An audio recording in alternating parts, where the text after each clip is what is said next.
All right, good morning. Good morning again, everyone. So, everybody had their noses on here, but I said, can you hear me okay? Can you hear me all right? Yeah, you can hear? Okay, excellent.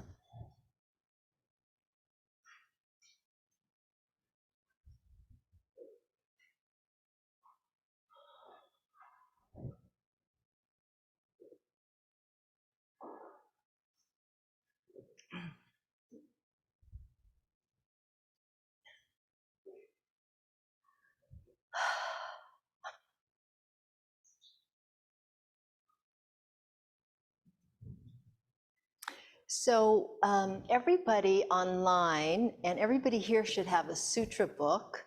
And online, you can get the sutra book on our website on the Sunday Morning Zen page. And if you kind of scroll down, you'll see link to liturgy on that page. So click that link and go to the very end of the sutra book, and you will see the day of reflection.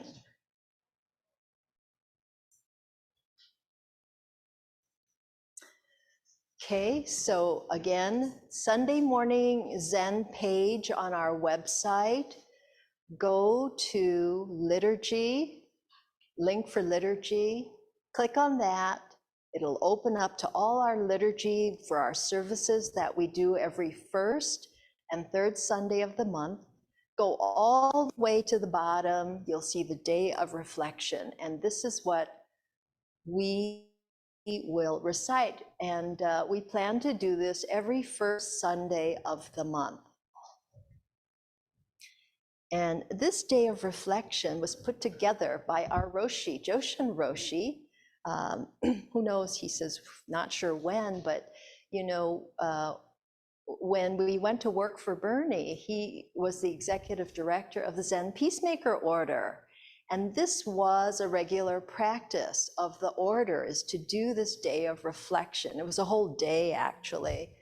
And so what we're asking you today is to consider to do, spend this day in reflection on the precepts. So that's what we will be reciting. And these 16 Bodhisattva precepts that has been slightly changed to reflect our times, perhaps. Aiken Roshi has this beautiful quote. He says, these 16 Bodhisattva precepts are not commandments engraved in stone, but expressions of inspiration written in something more fluid than water. Isn't that beautiful?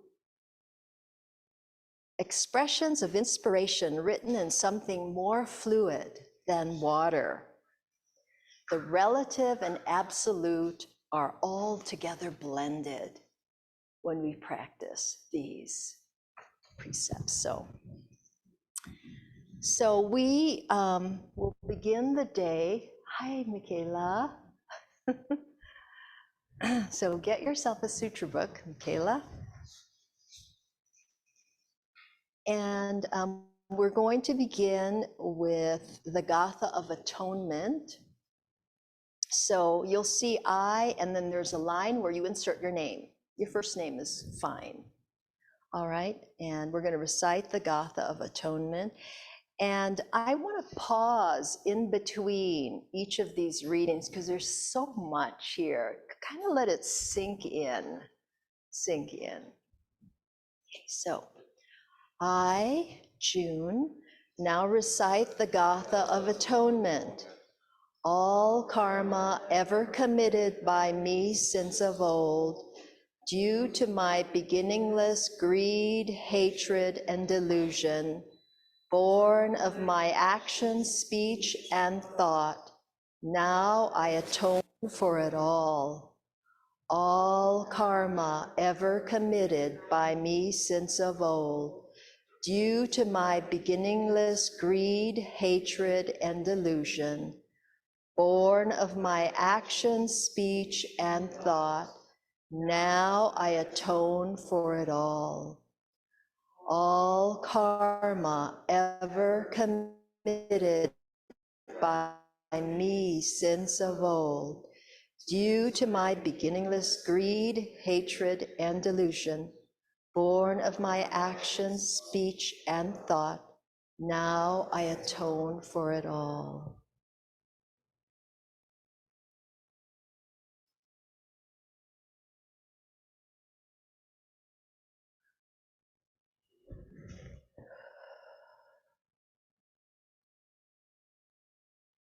Okay. Now, being mindful of my action, speech, and thought, I commit myself to observing this day of reflection with the following practice of taking refuge in the three treasures. I, June, take refuge in the Buddha, the oneness of life. I take refuge in the Dharma, the diversity of life. I take refuge in the Sangha, the interdependence of Buddha and Dharma. I, June, take refuge in the Buddha, the oneness of life. I take refuge in the Dharma, the diversity of life. I take refuge in the Sangha, the interdependence of Buddha and Dharma. I, June, take refuge in the Buddha, the oneness of life.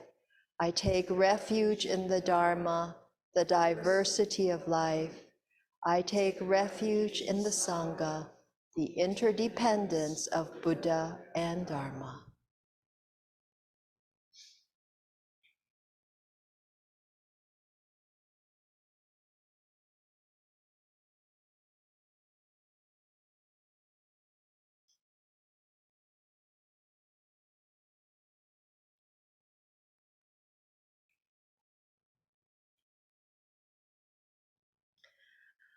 I commit myself to observing this day of reflection with the following practice of the three tenets of a peacemaker.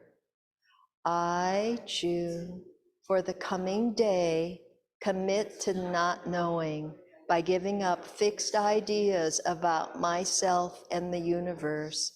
I commit to bearing witness to the joy and suffering of the universe. I commit to taking action that arises from not knowing and bearing witness.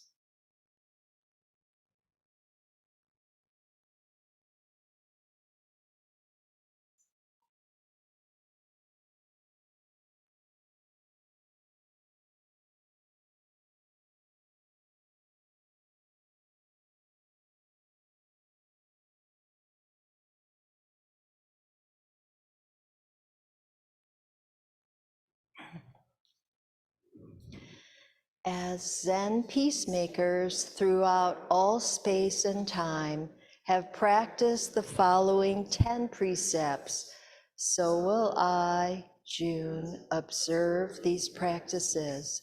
1. I will recognize that I am not separate from all that is.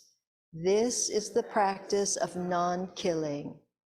I will not lead a harmful life, nor encourage others to do so. I will live in harmony with all life and the environment that sustains it.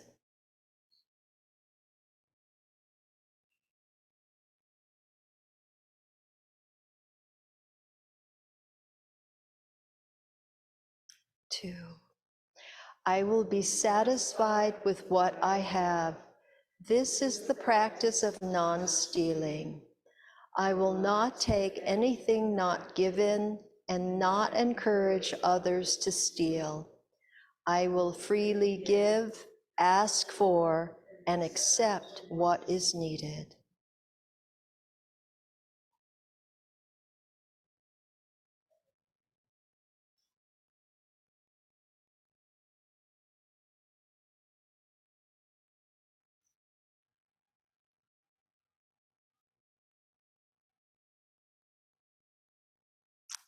3.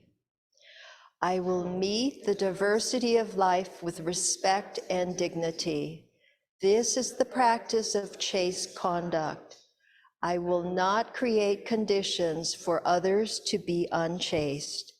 I will give and accept love and friendship without clinging.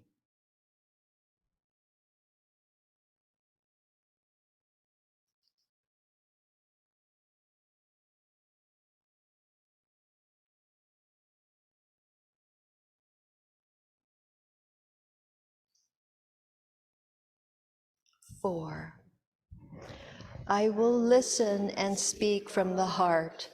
This is the practice of non-lying.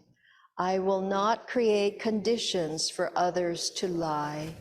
I will see and act in accordance with what is.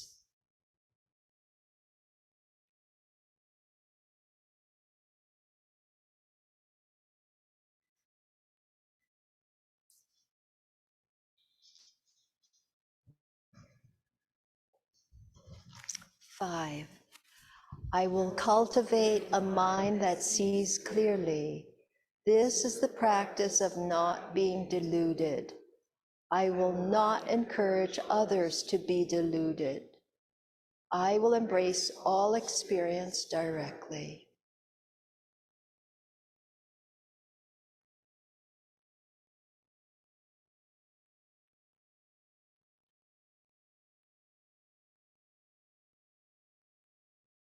Six, I will bear witness to the offering of each moment. This is the practice of not talking about others' errors and faults. I will not encourage others to talk about others and faults. I will acknowledge responsibility for everything in my life.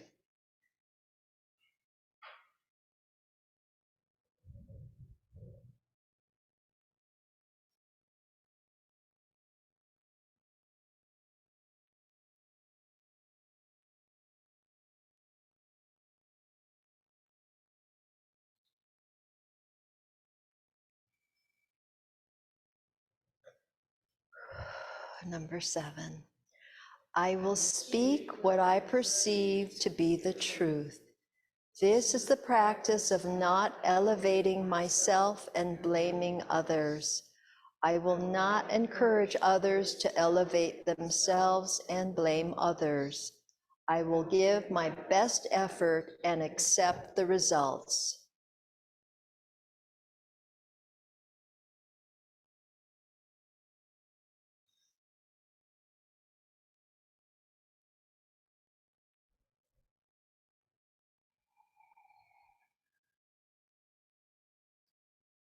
Number 8, I will use all the ingredients of my life. This is the practice of not being stingy. I will not foster a mind of poverty in myself or others.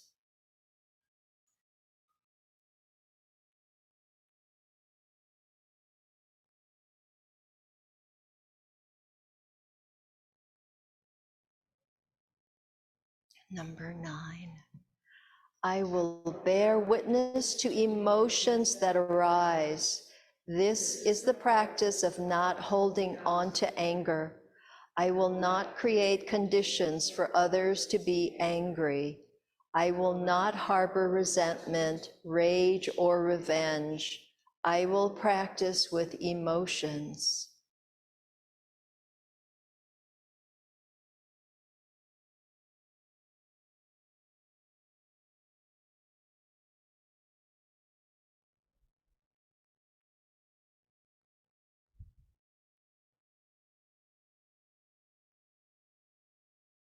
Number 10, I will honor my life as a Zen peacemaker.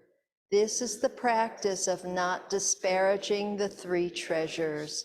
I will not create conditions for others to disparage the 3 treasures.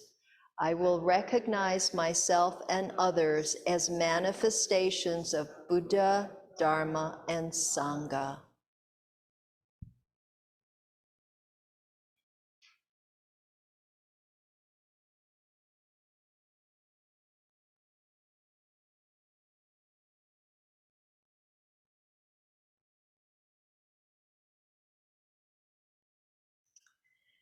In renewing the 10 precepts, I, June, now extend these into the sphere of the 4 commitments. I commit to a reverence for all life, a sustainable and ethical economy, equal rights for all, and stewardship of the earth. Now, with all Zen peacemakers throughout all space and time, I, June, renew the Bodhisattva vow to serve all beings.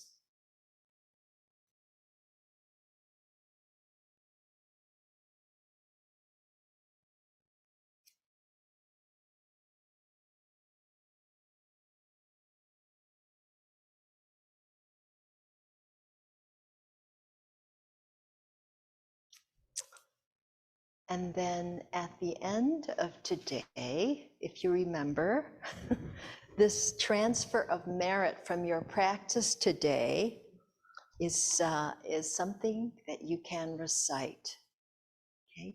To dedicate any merit that you may have generated through this day of reflection, of practice, trying to keep these 10 precepts. Any merit generated, you are going to give it away to all beings. I mean, there was a lot here. Reading it is really kind of moving for me because it's so based in love, right? All of these, they're so impossible to keep, but they're so beautiful. They're inspirational, right? Aspirational, and how to live our life, how we practice living our lives, because we fail. Many times we fail. And oh gosh, right? The one about bearing witness to emotions that arise, that's a good one. And again, you might just focus on one, and that's good, actually, because when you're really practicing one, you're also practicing all. So don't get overwhelmed and think, oh my God, this is impossible. Okay, I'm just going to focus on emotions today. That's such a great one, not holding on to anger or resentment or rage, revenge. Can we let it go and start again on the path of a bodhisattva? Well, bodhisattvas, yeah, we're doing the work of bodhisattvas. It comes up, it's natural, and we see it, and we go, okay, is this really important here to hold on to? Can we let it go?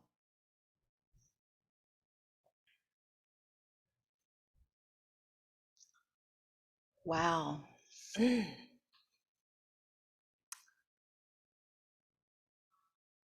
So again, Aiken Roshi says these are not commandments engraved in stone, but expressions of inspiration written in something more fluid than water.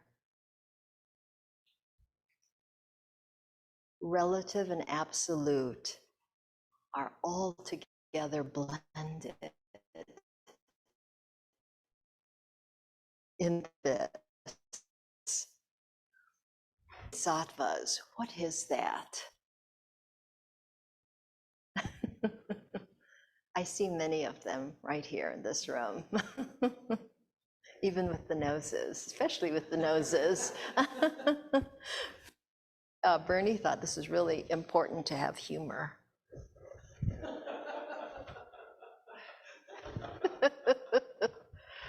Look important.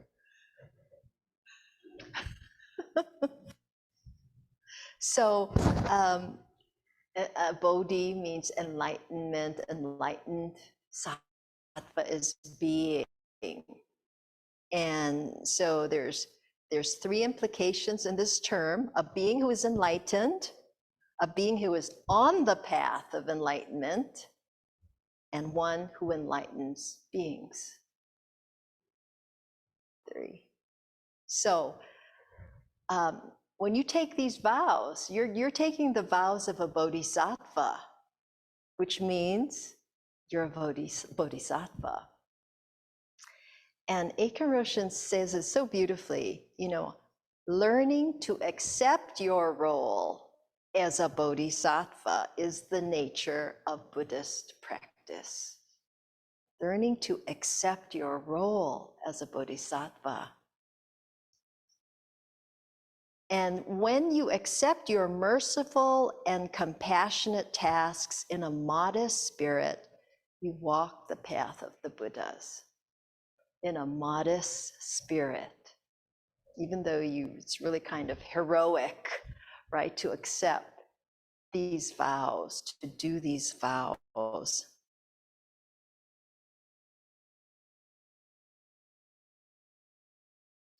And then he says, when our bodhisattvas, we generate a great power for social change. And this is the Sangha that the Buddha intended it to be, a great power for social change.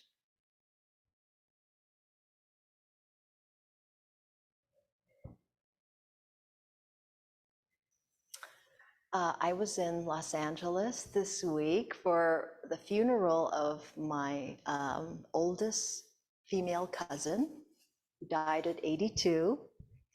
And I didn't know a lot of things about her, but she wanted everybody to wear Hawaiian wear to the funeral, Hawaiian attire, because she wanted it to really be a celebration of her life and not so somber and sad, although it was that too. Yeah, and she had 3 kids, and she created a fun city, and she made herself mayor of the city, and they had fun together, the kids. She celebrated as much as she could, even when I think she was having some arrhythmia in her heart, and they went to the doctor, and the doctor said, you're okay, and so they went out to a restaurant after, and she was ordering, like, I don't know, steak or something, and her son was going, are you sure you're supposed to be eating that right now? And she's like, hey, the doctor says I'm fine, I'm celebrating.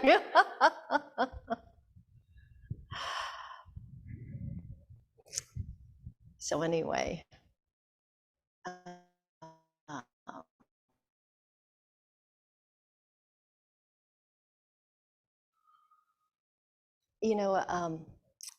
she tells the story when she was 4, she was incarcerated into Heart Mountain, the camp there.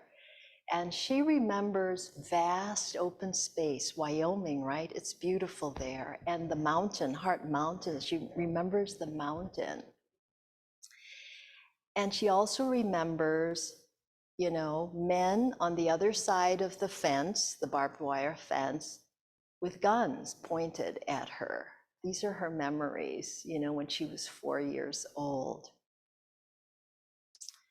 And I would ask her about it, and she really wouldn't want to talk about it. What was it like? I think I don't know how much she remembered, but that's what she was written down in her eulogy. And I also got to see the Japanese American National Museum, they've got a fantastic display about the camps, all the camps there. And they have this beautiful now book. That has 125,000 names of all the people in the camp.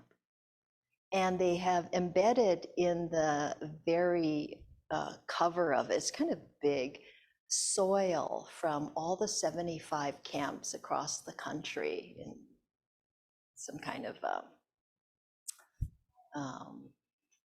what is it? Clay, porcelain.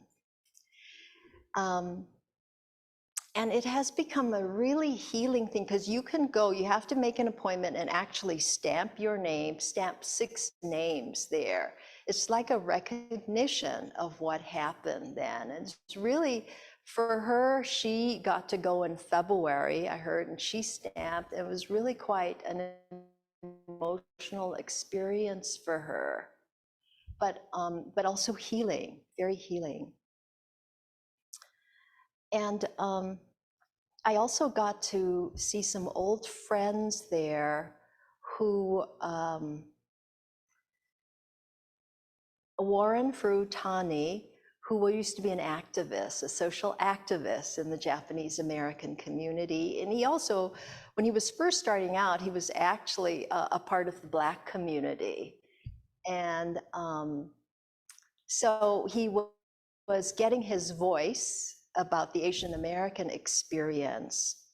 And I asked him, what's your learning after all these years? Because he just came out with this book, Activist. And he said, while I think it's really important to learn about our differences, I think it's really important to also learn that there is so much similarity that we have amongst all people. And I thought that was just really a beautiful thing.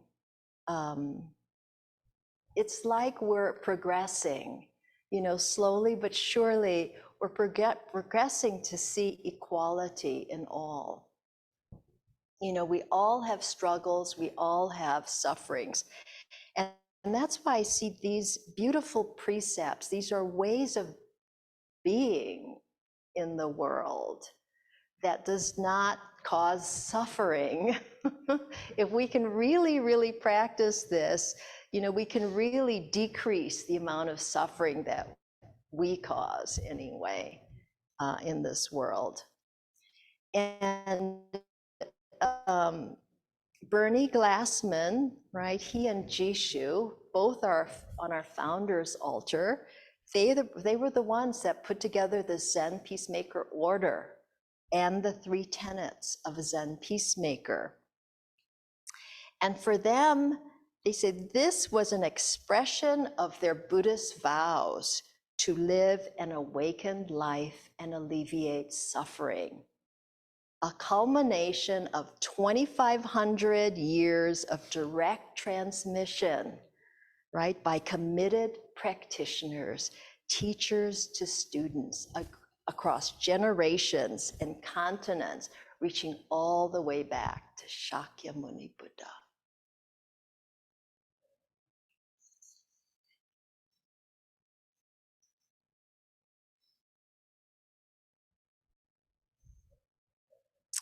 So, and he had a simple mission for the Zen peacemakers. It was to realize our oneness and relieve suffering through contemplative social action. So he was really interested in how, contemplative social activists had much commonality. And in the Zen Peacemaker Order, you don't have to be a Buddhist, but you have to have a contemplative practice to be part of the order. And the invitation was be part of a Sangha without walls, which is what we're having now more and more with our online Sangha, a space to practice plunging into life just as it is. Plunging into life just as it is. Leaving out nothing, leaving out no one. Very inclusive. Framed by the 3 tenets of not knowing, bearing witness, and loving healing action. And so the order is challenging members to experience with our whole selves the reality of our interconnectedness. Right, that's Indra's net from the Flower Garland Sutra. Everything is interconnected, this beautiful web with a jewel on each internodal, I forget what you call those things, whatever. That jewel reflects each jewel reflects all the other jewels, this great web of interconnectedness. Can we see that in our lives? That's the practice. What? I don't understand what you're talking about, right? Yeah, all nice words, but yeah, how do you really see it? How do you really see it? Anybody got any ideas?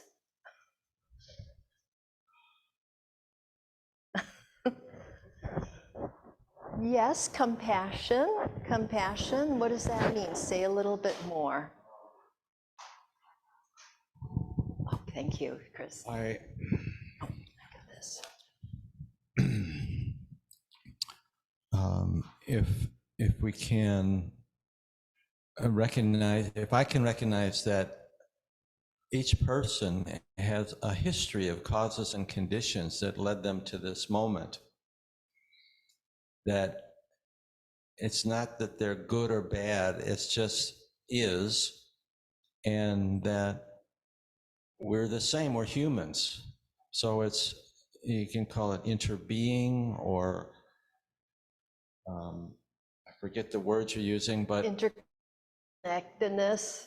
Connectedness, yes. And I think our country was founded on that principle, that, you know, all people are created equal, and we're lucky, we're fortunate to be here. Mm-hmm. And now we look back at some of our history and we see we weren't that good about following that. I have gone to visit Springfield, Illinois, twice, once with a friend and once with my son, and just seeing the history of how Abraham Lincoln persisted to free the slavery, stop slavery from expanding in this country, and to keep it together. And now I see certain politicians that are trying to divide this country, and I feel anger at that time, but I'm also recognizing that I don't know. I don't know where this will lead, not knowing. But I'm bearing witness, not 24/7, but maybe 5 minutes a day. And I guess the action for me right now is I'm donating to an organization called indivisible.com. Mm-hmm. And they work to influence voters to vote for the right candidates and inform them about what will happen if they vote for this candidate, you know. And so that's part of my part. I don't make phone calls. I don't, you know, send out postcards or anything, but I do some donating. So I'm going on much too long, I think. So let me give this back. Okay, thank you, Harry. Yes. Thank you, Harry. Okay, good, thank you. Right. The other way that Bernie always stressed was, you know, we always have the courage to bear witness, number one, to whatever's going on, you know, which means listening, deep listening, bearing witness. I think staying even when it's hard. And then to see ourselves as the other. And then to see others as ourselves. He was always trying to bring attention to what is the other, you know, why is there the other? So that's a practice. I am you and you are me. What? How can that be? Really? Okay. So for Bernie at the Zen Peacemaker Order, right, his Zendo became the killing fields of Auschwitz, homeless street retreats. He was always looking and seeing, right, at Auschwitz, you know, could the perpetrators really be me? That was really powerful learning over there. Could the homeless really be me? They went prisons, tribal lands. Anyway, I think that's a good way to try to see this great interconnectedness. And then, of course, this the teaching on emptiness is really important. So emptiness was written by, or initially written by Nagarjuna in 150 CE. Well, he was born then, so who knows how long he lived. It was a long time ago. And he was considered to be one of the greatest thinkers in Asian history. He was an Indian Mahayana, early Mahayana Buddhist thinker, scholar, saint. And so he wrote this important text on the Madhyamaka philosophy on emptiness. Right, and I read this beautiful little paragraph describing emptiness because I have a hard time articulating emptiness, frankly. But this was beautiful from actually the Jodo Shinshu. They had a beautiful little newsletter. This is what it said: everything that exists, that is, each and every constituent element of reality, is the result of a complex interplay of causes and conditions, giving birth to this or that effect, which will disappear when these causes and conditions are exhausted. So, according to Nagarjuna's Madhyamaka, this phenomena of cause and effect unfolds in relative reality. This phenomenon of cause and effect unfolds in relative reality. This is our everyday, this is the relative reality we're in. From the point of view of absolute reality, right, there's absolute and relative. No element arises from itself. In other words, all elements, all things are empty of intrinsic nature of their own. All right, I know that's a lot there to consider here. Let me say that again. From the point of view of absolute reality, no element arises from itself. In other words, all elements, all things are empty of intrinsic nature of their own. If nothing exists by itself, nothing is born and nothing disappears in absolute reality.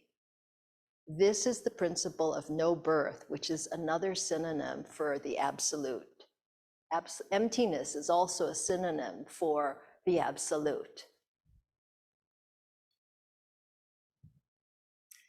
And Aiken Roshi brings this down. He says, experiencing emptiness is also experiencing peace. And the potential of peace is its unfolding harmony among all people, animals, plants, and things. The unfolding harmony between people, animals, plants, and things. And the precepts formulate this harmony, showing how the practice of each precept is the very condition of mercy and compassion.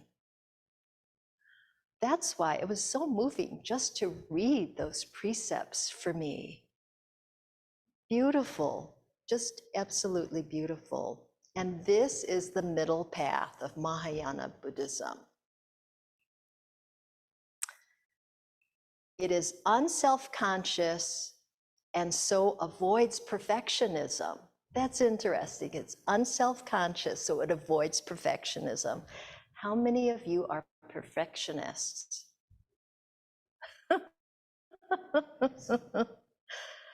Used to be more of.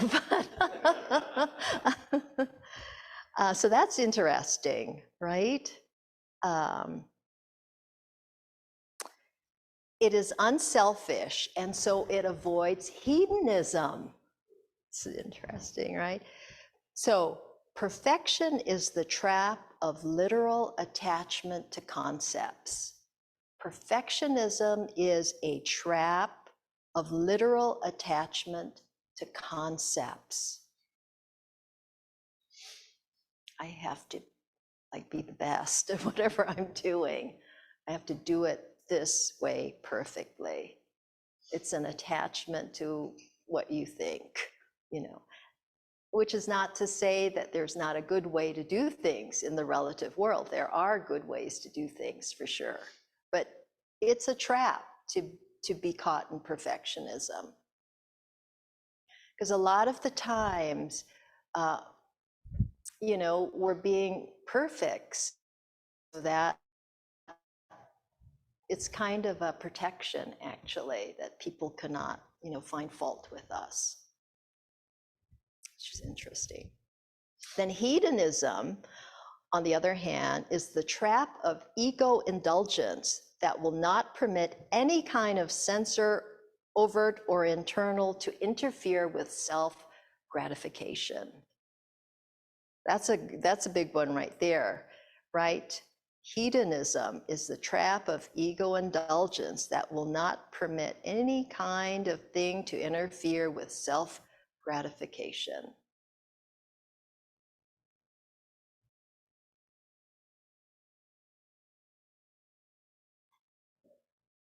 Wow, so Aiken Roshi asked this question: how do you manipulate people?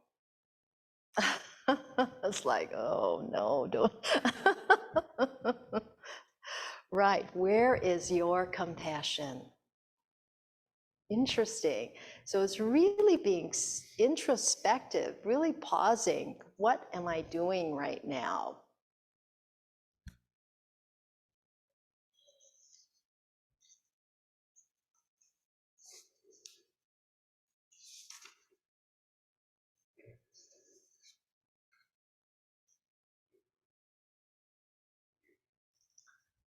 On the Zen Peacemaker website, they have a page on haiku, which is so cool. And you can submit your haiku to be considered to be posted on their website each month. I think they choose like 2 or something like that.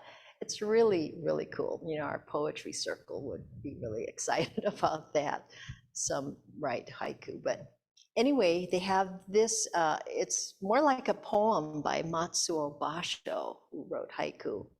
Go to the pine if you want to learn about the pine, or to the bamboo if you learn about the bamboo. Leave your subjective preoccupation with yourself.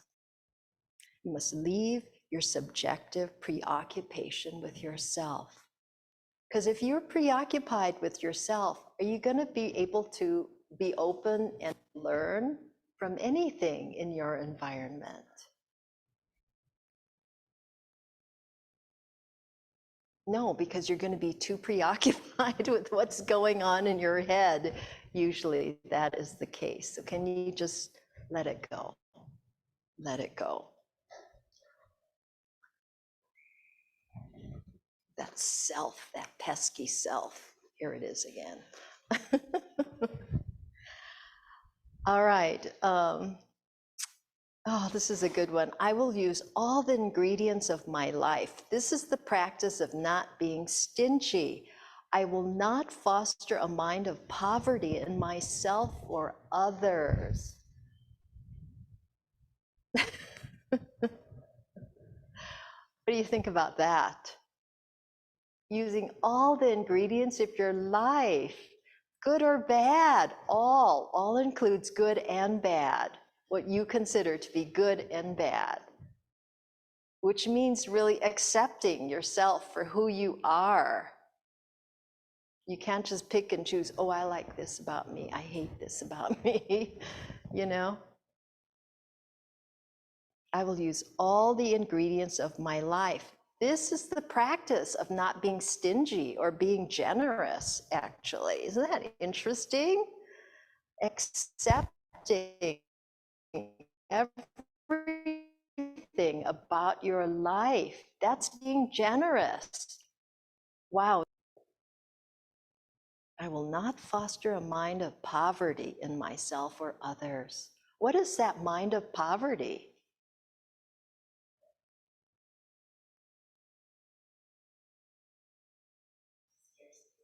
Huh? Scarcity. I can't do this. I'm just not, nah, I can't do that.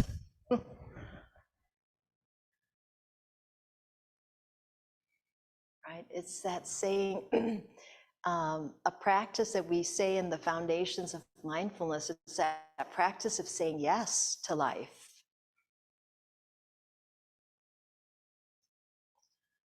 You want me to be Mokugyo? I'll be there. Your service again? I'll be there.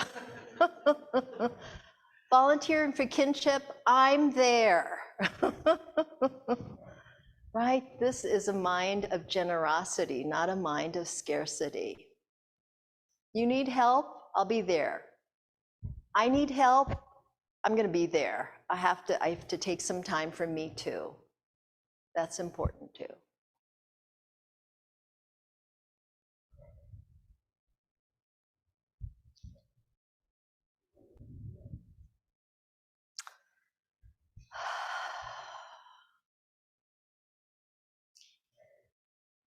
Any other thoughts or comments on this day of reflection, how to practice today for the rest of today?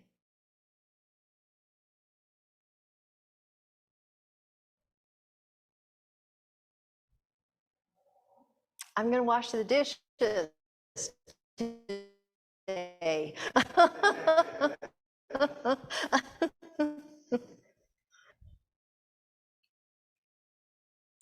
This first one, I will recognize that I am not separate from all that is. Right there, that's a practice. I am not separate from all that is. That's the practice of non-killing. Wow, when we recognize that when we think we're separate, that is killing.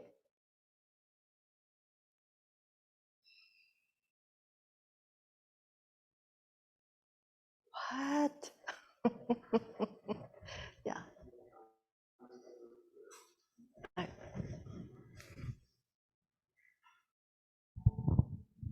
Just something. Your name's Harry, right? Harry. Harry, yeah. Oh, something that you said that resonated with me is when you said there was that thing that made you angry, and then you said you kind of questioned whether you said, I don't know if I'm right. I do that sometimes too, and I find it's really freeing. Like I get upset about something, and and when I just say, maybe I'm not right about that, the not knowing is incredibly freeing. And so when you said that, I resonated with it. So.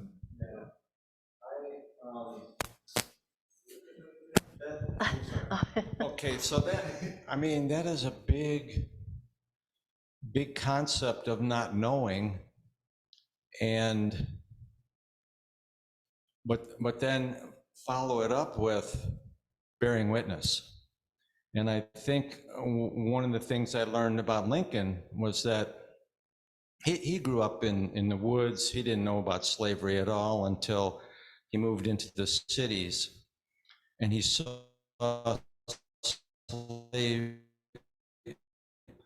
Black people being auctioned off and their families being torn apart.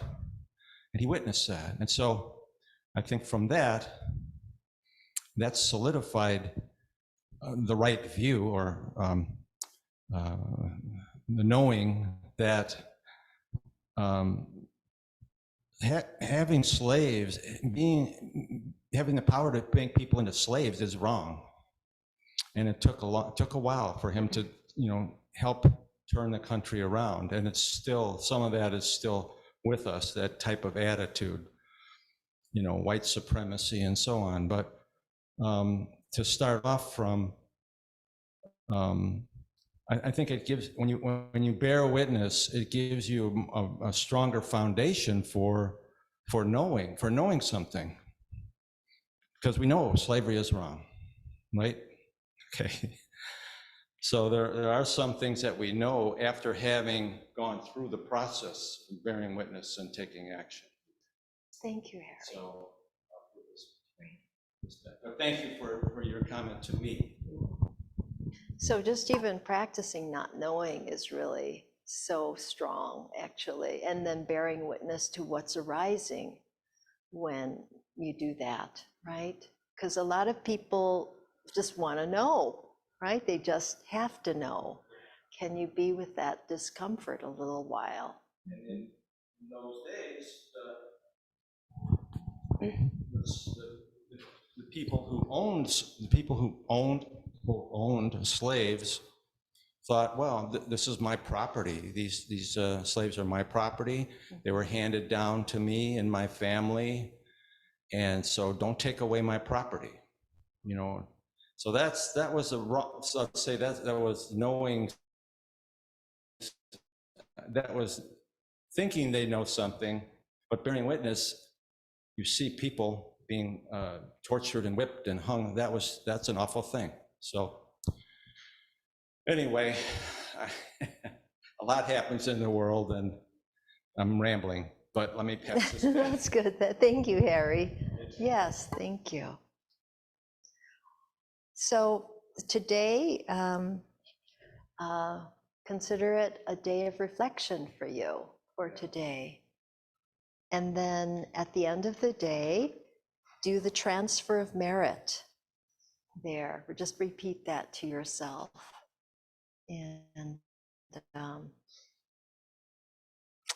honor your life as a Zen peacemaker. All right, so I think that is it for our day of our hour of reflection. And so have a good day today. And we will now adjourn to kinship hour here. Thank you.